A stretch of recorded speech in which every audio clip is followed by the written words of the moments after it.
Nkwalirizaako gwe munnange akyaje kubiddeko ensi Buganda anti munnange ensi Buganda kuno kwe kwaffe ekabanda musoke owennabalanga akala amatendo nze nkubuuzaako nateera olunaku olwaleero munnange tukyali mu katabo kaffe Mbayiwa akawandiikibwa omukulu Walabye Magoba era ng'olunaku olwaleero tutuuse ku mutwe gwaffe ogugamba nti Yetegekera Ndibassa ani nnoolu Mbayiwa Yetegekera Ndibassa anti ku mulundi guli twaleka balagaanyi okusisinkana enkeera palyemu ku kaasigwe munnange Mbayiwa olwayawukana ne Ndibassa yadduka za mbwa nga yeekuba mu woofiisi n'abaka olupapula n'atandika okutematema ssente ze yali asigazza ku katabo ke aka bbanka.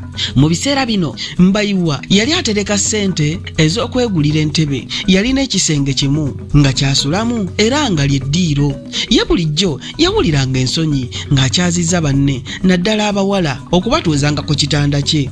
Yali amaze okuziga we batunda entebe ezikozeeko ez'emiwendo emisaamusaamu ate nga zirabika bulungi era yali asazeewo okulekeraawo n'okugenda mu sineema ne mu mazina emirundi 2 buli mwezi n'asalawo n'okwerekereza eccupa za bbiya 3 buli wiiki alyoke asobole okufissaawo ssente ezimusobozesa okugula entebe. Kaakati yali akakuŋŋaanyaawo siringi 7 bwe yamala okulaba Ndibassa nga ye muwala ayambala n'atonnya naye n'asalawo okukola era ddala ekintu kye kimu mu katabo ka bbanka mwalimu siringi 7 kyokka ate bbanka ng'emulagira okulekayo siringi 5 okuggyako ng'agenda kulekeraawo kutereka mu bbanka eyo olwo nga zonna lwayinza okuziggyayo. Eggulo limu yali alabye amasaati 2 ng'emu eri ku siringi 175 ng'endala eri ku 2 ne gamusa amababbanyi naye kubanga mu nsawo teyalinaamu neekuba ennyonyi yakoma ku kuzeegomba naye kaakati nga bwe yali amaze okusisinkana ne Ndibassa kyeyava asalawo ku ssaawa eyo okugenda azigule. Yali alengedde n'empale eyaggule ng'eri ku nnusu ennungi wazirabye 3 ebyekutebe ddu ate ne ttaayi ey'ebibomboola gye yali yeegombye ng'eyogerera mu nnusu wazindaba 7.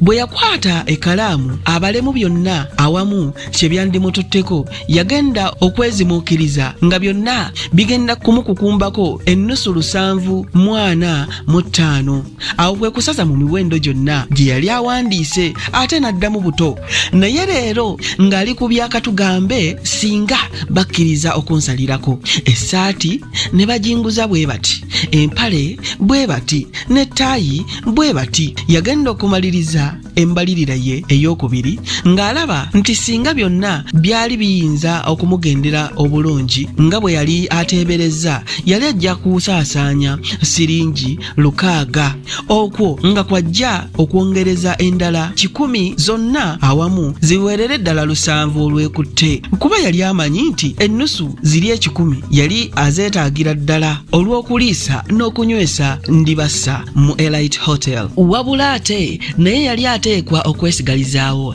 ensaamusaamu ez'okumuyisa mu wiiki eyo okutuusa ku musaala ku nkomerero ya wiiki.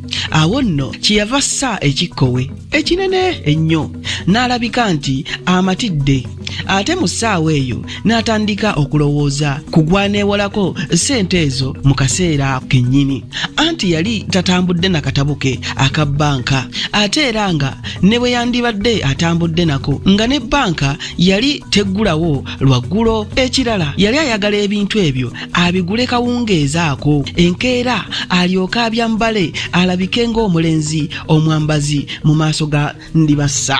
Yali akyalowoolereza omuntu eyandisobodde okumuwola ensimbi ezenkanidde awo mu kawungeezaako kwe kujjukira omuvubuka omu gwe baali bakazizzaako erinnya erya $, olw'okubanga ensimbi gye yalina yali emuyitaba. Bakozi banne beewuunyanga nnyo $, jjajja ssente kyokka ng'omulimu gwe gwali gwakwera kulongoosa na kutambuza bbaluwa na fayiro mu woofiisi y'omu ku bakulu mu kitongole. Mbayiwa mwe yali akolera munnange Mbayiwa bwe yamaliriza embalirira ye wuuyo afulumye yeekubye wa ddoola amuyitidde mu buzibu bwe era amusuubiza nti ssente ajja kuzimuddizaawo enkeera bw'anaawuubako olubu lw'ekigere mu bbanka. Ddoola naye teyakalubiriza munne ng'amukwanga ennusu 7 lulamba. Essente olwadda mu nsawo ng'agenda mu woofiisi ya mukama we erinnya lye nga ye Kyennyanja akimyeyo kinno.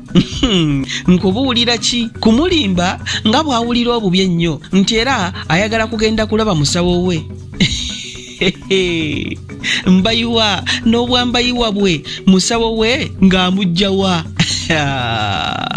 Sikulwise eyo nono naye teyali mubi amukkiriza agenda alaba omusawo we. Okulimba bwe kwayitamu yasekera mu kikonde. Wuuyo agenze ku kibuga wakati kuwundulula ngoye ze omwali essaati n'empale ziizo ko nettaayi. Bwe yabimala ng'anyegenya kweddira wuwe. Ebyo nno siibisuseeko wano Kabanda Musoke kankwate eryandeese nzire Nabalanga Bukoba Kyaggwe tuddingana ate mu kitundu ekinaddako ng'ate nkuwa ebirala. Ayi Katonda kuuma Namulondo.